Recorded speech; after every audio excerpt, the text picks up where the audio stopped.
کیا اپڈیٹس ہیں آپ کے پاس اس کیس کے حوالے سے؟ بیکاز کل سے یہ کیس بہت وائرل ہوا ہوا ہے، اور خاص طور پر اس عورت کی ٹیلی فون کال،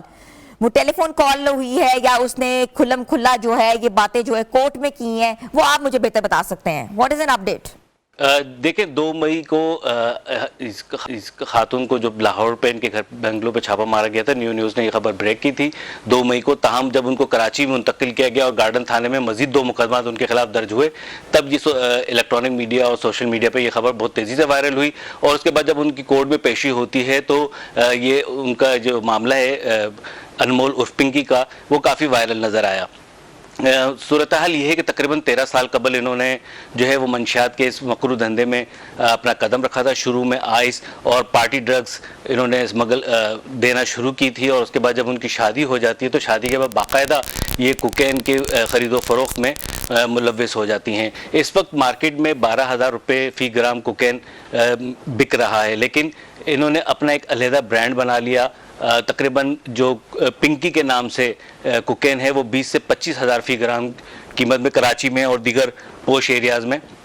فروخت ہوتا ہے، اور اس کے ساتھ ہی ساتھ انہوں نے اپنے اس کاروبار کو وسعت دینے کے لیے گولڈ نامی ایک برانڈ جو ہے وہ لانچ کیا، جو کوکین اور دیگر کیمیکل جن میں کیٹامائن، ایسافیون نامی کیمیکل ہیں، جو کہ اوپن مارکیٹ سے، جو کہ فارما میڈیکل سٹور سے کیمیکل حاصل کیا جاتا تھا اور کوکین میں ملانے کے بعد اسے مزید مہلک کیا جاتا تھا۔ یہ تقریباً 40,000 روپے اس کی قیمت تھی فی گرام، جو کراچی لاہور کے پوش ایریاز میں فروخت ہوتا تھا۔ انمول پنکی نے ابتدائی تفتیش میں یہ بھی بتایا ہے کہ 17 سال سے لے کر 20 سال تک کے جو لڑکے اور لڑکیاں ہیں، یونیورسٹیز کے طالبات ہیں، کالجز کے بچے بچیاں ہیں، ان کو یہ فروخت ہوتا تھا، اور ایلیٹ کلاس جو ہے پوش علاقے میں رہنے والے جو بچے ہیں، ٹین ایجرز ہیں، وہ اس کے بڑے خریدار تھے۔ اس تمام تر صورتحال کے بعد میں آپ کو یہ بھی بتاتا چلوں کہ تقریباً 13 سال سے یہ معاملہ چل رہا ہے۔ 3-4 سال قبل بھی انمول عرف پنکی کا نام جو ہے وہ کافی گردش میں آیا تھا۔ حساس ادارے اور پولیس اور دیگر ایجنسیاں اس کی تلاش میں تھیں۔ یہی وجہ ہی کراچی چھوڑ کے لاہور چلی گئیں، اور لاہور میں انہوں نے وہاں پہ اپنا بنگلو لیا، اور ادھر ہی مبینہ طور پر ایک لیبارٹری قائم کی، اور اوپن مارکیٹ سے کیمیکل اٹھا کے اس کو کوکین میں مکس کرنے کے بعد مزید مہلک بناتی تھی، اور اپنا ایک برانڈ انہوں نے پنکی برانڈ انہوں نے لانچ کیا، اور ایک گولڈ برانڈ لانچ کیا جس کی باقاعدہ پیکنگ ہوتی تھی، اور اس میں نام ہی کافی ہے کہ الفاظ بھی درج ہوا کرتے تھے۔ وہ ایک برانڈ بن چکا تھا، اور وہ کافی تیزی سے مقبول ہو رہا تھا، اور ایلیٹ کلاس کے بچے بچیاں جو ہیں اس کو ہاتھوں ہاتھ لے رہے تھے۔ یہی وجہ ہے کہ حساس ادارے جو ہیں کافی عرصے سے ان کی انمول پنکی پر نظر تھی۔ انمول پنکی جب پہلی بار گرفتار ہونے کے بعد اس نے اپنے بائیو میٹرک میں سسٹم میں وہ نہ آئے، اپنی انگلیاں تک تیزاب سے جلا لیں، تاکہ حساس ادارے یا قانون نافذ کرنے والے اداروں کی وہ گرفت میں اگر آ بھی جاتی ہے تو بائیو میٹرک کر کے اس کی نادرہ میں نہ کوئی ریکارڈ ملے اور نہ ہی کوئی کرمنل ریکارڈ ملے۔ یعنی کہ ایک اتنا منظم گروہ ہے، اور یہ خاتون جو تفتیشی حکام ہمیں بتاتے ہیں کہ اتنی شاطر ہیں کہ اپنی شناخت تک مٹانے کی انہوں نے کوشش کی ہے۔ جب حساس اداروں نے لاہور میں ان کے بنگلو پر چھاپا مارا تو وہاں پہ ان کی والدہ، بھائی اور ان کا بچہ بھی وہاں پہ موجود تھا۔ ان خاتون کو گرفتار کر کے کراچی منتقل کیا گیا، کیونکہ یہاں پہ ان کے اوپر تقریباً 10 مقدمات درج ہیں۔ 2 مقدمات تو کل ہی گارڈن تھانے میں درج ہوئے ہیں۔ درخشاں گارڈن اور دیگر جو پوش ایریاز کے تھانے ہیں وہاں پہ انمول پنکی کے خلاف۔ اچھا عبید، انہوں نے کل جو ایک سٹیٹمنٹ دی ہے یا وہ کوئی فون کال وائرل ہوئی ہے، واٹ ایور، آپ مجھے بہتر بتا سکتے ہیں، کیونکہ ہم نے تو ایک ویڈیو سنی ہے کہ جو کرنا ہے کچھ کر لو، پنکی کو کوئی ہاتھ نہیں ڈال سکتا، وہ ایک برانڈ ہے، اور اس کے ساتھ ساتھ ہے کہ 7-8-10 سالوں سے لوگ اس کے پیچھے لگے ہوئے ہیں، لیکن آج تک اس کا کوئی بال بھی بیکا نہیں کر سکے۔ یہ ساری انکشافات جو کر رہی ہیں، تو پھر بھی حساس اداروں کو یا قانون نافذ کرنے والے اداروں کو کوئی سمجھ نہیں آ رہی کہ وہ کیا ہو رہا ہے اس کے پیچھے۔ اس کا مطلب ہے کوئی نہ کوئی بڑا ہاتھ ملوث ہے۔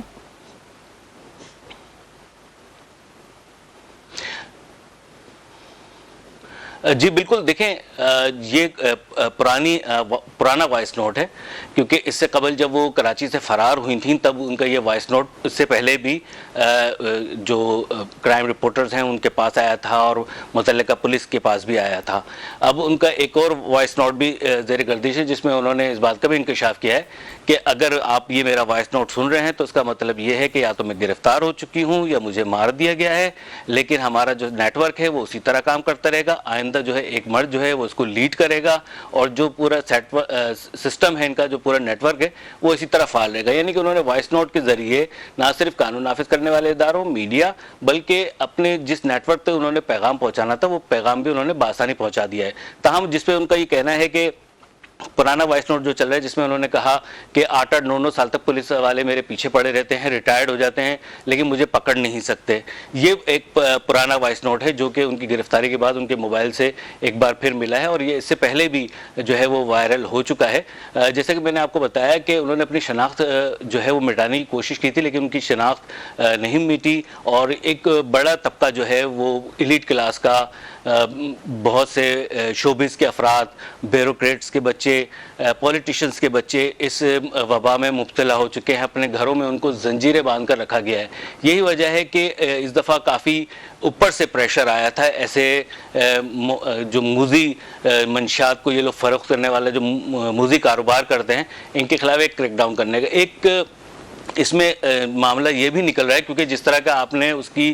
کل سٹی کورٹ میں انٹری دیکھی ہوگی، اس سے آپ کا اندازہ ہوتا ہوگا کہ اس کے اندر کتنا کانفیڈنس ہے، اور وہ قانون کو کس ٹیکل کرنا ہے یا ٹریٹ کرنا بہت اچھے طریقے سے جانتی ہیں، اسے پتہ ہے کہ شاید قانون اس کا کچھ نہیں بگاڑ سکتا۔ ایک ذرائع ہمارے یہ بھی بتا رہے ہیں کہ یہ عین ممکن ہے کہ جس طرح اس کا برانڈ کافی مشہور ہو رہا تھا کراچی اور لاہور میں، بالخصوص پنکی کوکین، جو کہ 20 سے 25 ہزار روپے میں فروخت ہوتا ہے، جبکہ کوکین کی جو مارکیٹ میں فروخت ہو رہا ہے وہ 10 سے 12 ہزار روپے، لیکن اس کا 20 سے 25 ہزار روپے میں کوکین ہوتا تھا کیونکہ مزید کیمیکل ملا کے اسے مہلک بناتی تھی۔ اور گولڈ نام کا جو اس کا برانڈ ہے جو 40 ہزار روپے میں فروخت ہوتا تھا، تو اس میں بھی کچھ چیزیں ایسی بازگشت آ رہی ہیں، کچھ تفتیش میں بھی اس بات سامنے آئی ہے، کچھ ہمارے ذرائع بھی بتاتے ہیں کہ عین ممکن ہے کہ کسی اور منشیات نے اپنے کمپیٹیٹر کو، اپنے مد مقابل کو پیچھے دھکیلنے کے لیے اس کا تمام قانون نافذ کرنے والے اداروں کا رخ اس کی طرف کے۔ ایک پہلو یہ بھی ہے، لیکن اس پہ ابھی کچھ کہنا قبل از وقت ہوگا، لیکن ان کی جس طرح کی کل سٹی کورٹ میں انٹری تھی وہ بتاتی ہے کہ یہ بالکل۔ اچھا مجھے عبید شاہ یہ بتائیے گا کہ ہم نے دیکھا کہ پچھلے دن، جیسے میں نے اپنے انٹرو میں بھی بتایا آپ کو، کہ ارغمان کیس آیا، منظر عام پہ آیا، ایک دم سے ڈمپ ہو گیا، اس کیس کا کیا ہوا، کیا پیش رفت ہوئی، کچھ نہیں پتا تھا، وہ بھی ایک طرح سے گروہ کی صورت میں آ رہا تھا۔ تو آپ کیا سمجھتے ہیں کہ جب ایسے کیس آتے ہیں 2-4 دن 5 دن 1 ہفتہ جو اس پہ بات ہوتی ہے اور ایک دم سے یہ کیس غائب ہو جاتے ہیں، یہ بھی کیس اسی طریقے سے غائب ہو جائے گا؟